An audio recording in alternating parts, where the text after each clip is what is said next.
तो एक लोटा पानी एक कलश में जल भर कर रख लीजिए और रात भर उसको रखे रहने दो। नवरात्र चल रहा है, उस कलश को रात भर रखकर सुबह सुबह उस कलश में एक बेलपत्र डालकर उस जल को नीम के पेड़ के नीचे 11 आम के जो पत्ते जिस डाली में लगे होते हैं, वो डाली कोमल सी डाली 11 टुकड़े महाराज एक कच्चे सूत से लपेटकर 11 बार उसका भाग, जब उसको लपेट लोगे इस तरह से इकट्ठा करके आगे का जो भाग है 11 बार कच्चा सूत लपेटने के बाद जो भाग पीछे का आगे का कोई भी हो उसको शहद में डुबा कर शिव जी को समर्पित कर दो। किस जगह पर रखना है? अशोक सुंदरी वाली जगह। अशोक सुंदरी की जगह जानते हो आप लोग, पहले भी आपको बताया है, आज फिर आपको वर्णन कर दी। जैसे ये गोल जलाधारी है, ये शिवलिंग रखा है, ये दो जहां से पानी बह रहा है बाबा के चरणारविंद, राइट में श्री गणेश जी का स्थान, लेफ्ट में कार्तिकेय का स्थान, बीच में अशोक सुंदरी की जगह। शंकर भगवान की 6 लड़कियां हैं। भगवान शंकर के 13 बच्चे, 13 बच्चों में से 6 लड़कियां, उस 6 लड़कियों में से एक लड़की का स्थान, भगवान शंकर की एक बेटी का स्थान, अशोक सुंदरी का स्थान सामने पद्म पुराण में स्पष्ट किया। ये स्थान अशोक सुंदरी। शंकर भगवान की जलाधारी में पार्वती जी का हस्त कमल, ऊपर से जो एक एक बूंद पानी गिरता है, ये शंकर भगवान की 5 लड़कियों का स्थान है। जया, विषहरा, शामरीबारी, दौतली और देव। शंकर भगवान की 5 लड़कियां भगवान शंकर के मस्तक पे जल की धार गिरा रही हैं। बीच में जो अशोक सुंदरी का स्थान है महाराज, उस जगह पर शहद का मुख, जो शहद आपने भिंगोया है, उस शहद का मुख शंकर जी की ओर कर इसी चैत्र के महीने में, इन्हीं नवरात्रि में शंकर भगवान के उस अशोक सुंदरी की जगह पर शहद का भाग शिव जी की ओर रख दें। महाराज अगर घर में संपदा की कमी हो या कोई पैसा खा गया हो, रुपया नहीं दे रहा हो, पैसा अटक गया हो, तो उस शहद को शिव जी की ओर मुख कर उस आम के पल्लव की जो डंडी है उसको 11 डंडी को वहां रख दीजिए और उससे अपनी कामना कर आ जाइए। हो सके उस शहद में से थोड़ा सा शहद किसी रुमाल पर किसी कपड़े में लगाकर उसको रख लीजिए। जिस व्यक्ति से पैसे लेना है, जिस व्यक्ति से पैसे मांग रहे हो, उससे एक बार जाकर मिल लीजिए, एक बार उसको खबर कर दीजिए। बाबा चाहेगा भोलेनाथ तो नवरात्रि में ही पैसा वापिस आ जाएगा, अगर शिव कृपा कर दे। ये बाबा की कृपा। आम का पल्लव कोई साधारण नहीं जिसको कलश के ऊपर रखा जाता है, शिव की कृपा। जिस आम के पेड़ पर स्वयं कामदेव चढ़कर भगवान शंकर के तीसरे नेत्र द्वारा जलकर भस्म हो जाते हैं, वो आम का पेड़ साधारण नहीं है, सहज नहीं। और वैसे भी शिव शिव है। आम का जो पत्ता होता है, आम का जो पल्लव होता है, उस आम के पत्ते पर हल्दी और सिंदूर,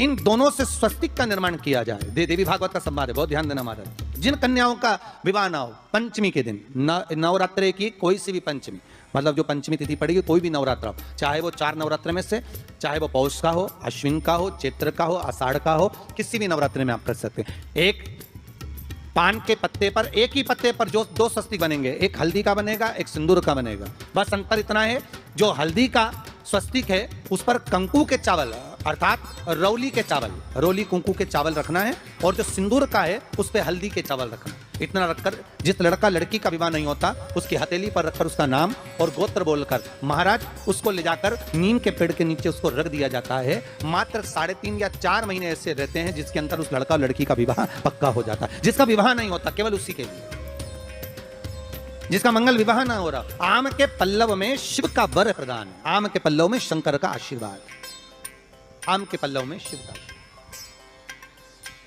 के दिन लोग देवी जी की स्थापना करते हैं। तो क्या स्थापना में क्या रखते हैं? कलश रखते हैं। तो कलश किस लिए रखा जाता है? कलश का क्रम क्या है? अपन ने अभी तक कथाओं में बहुत सुना शिव महापुराण में कि दिए का महत्व क्या है, अपन ने सुना दही का महत्व क्या है, जल का महत्व क्या है। पूरी शिव महापुराण में अपने अलग अलग महत्व को जाना है। पर यह नवरात्रे में जो शिव महापुराण की कथा शुरू हो रही है, नवरात्रे में जो शिव महापुराण की कथा को हम श्रवण करने के लिए बैठे हैं, इसमें हमारा एक संशय और मिटना चाहिए कि भारत की भूमि पर जब मां आद्य शक्ति की स्थापना होती है, मां जगतजननी को जब विराजमान किया जाता है, या चैत्र नवरात्रे में, शरदीय नवरात्रे में, आषाढ़ी नवरात्रे में, आदि पौष नवरात्रि में हम शंकर की, हम जगत जननी जगदम्बा की जब स्थापना करते हैं, या हम नूतन घर का प्रवेश करते हैं, या गणेश जी की स्थापना करते हैं, या कोई दुकान को प्रवेश करते हैं, या कोई शुभ कार्य करने के लिए अग्रण्य होते हैं, तो हम कलश की स्थापना क्यों करते? आखिर कलश में ऐसा क्या है? कलश के अंदर आखिर ऐसा क्या विराजमान है कि 33 कोटि देवता उस कलश के अंदर आकर बैठ जाते हैं महाराज?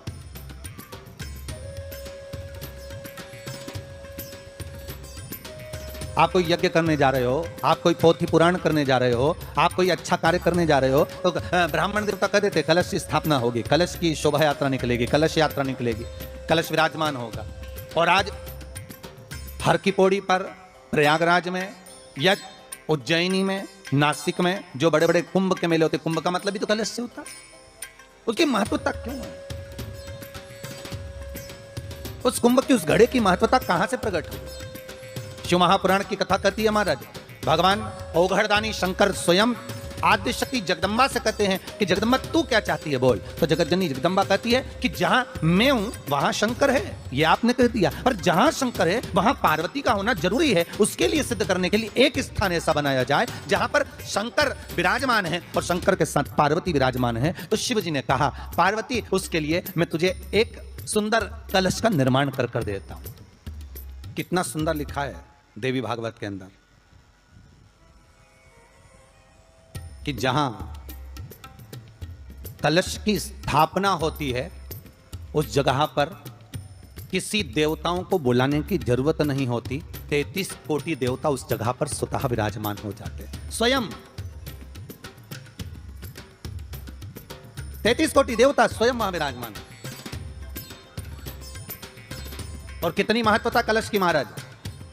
आप लोगों से भी निवेदन है, क्षेत्रीय प्रतिपदा है आज, जिनके घर में ज़्यादा रोग हो, बीमारी हो, ज़्यादा तकलीफें आ रही हों, कष्ट बढ़ रहा हो, बीमारियां बढ़ रही हों, या भय लग रहा हो, डर लग रहा हो, हृदय चित्त में कहीं ना कहीं आपको भय का भान हो रहा हो, तो एक लोटा पानी एक कलश में जल भर कर रख लीजिए और रात भर उसको रखे रहने दो। नवरात्र चल रहा है, उस कलश को रात भर रखकर सुबह सुबह उस कलश में एक बेलपत्र डालकर उस जल को नीम के पेड़ के नीचे, जहां चैत्री नवरात्रि में नीम के पेड़ के नीचे सारी विद्याएं, आद्य शक्तियां, सारी देवी उस नीम के पेड़ के नीचे विराजमान रहती हैं। उस कलश में एक बेलपत्र डालकर रात भर रखकर उस जल को पूरे घर में घुमाकर उस नीम के पेड़ के नीचे समर्पित कर दीजिए महाराज। घर में भय लगना बंद हो जाएगा, कोई बड़ी बीमारी आपको घेरेगी नहीं और उस बीमारी से, उस रोग से आप मुक्त रहेंगे।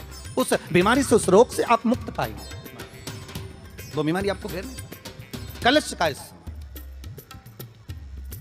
इस संसार सागर से उबरने के लिए हम भगवान की कथा को अपने हृदय में, अपनी चित्तवृत्ति में, अपने मन में उतार लें।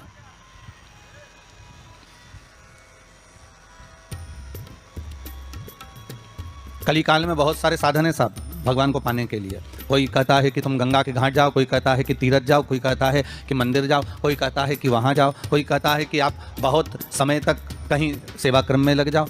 कली काल में बहुत सारे साधन बता दिए कि आप साधना भी कर सकते हो, आप तप भी कर सकते हो, आप घंटों तक नेत्र बंद कर भगवान को रिझा भी सकते हो।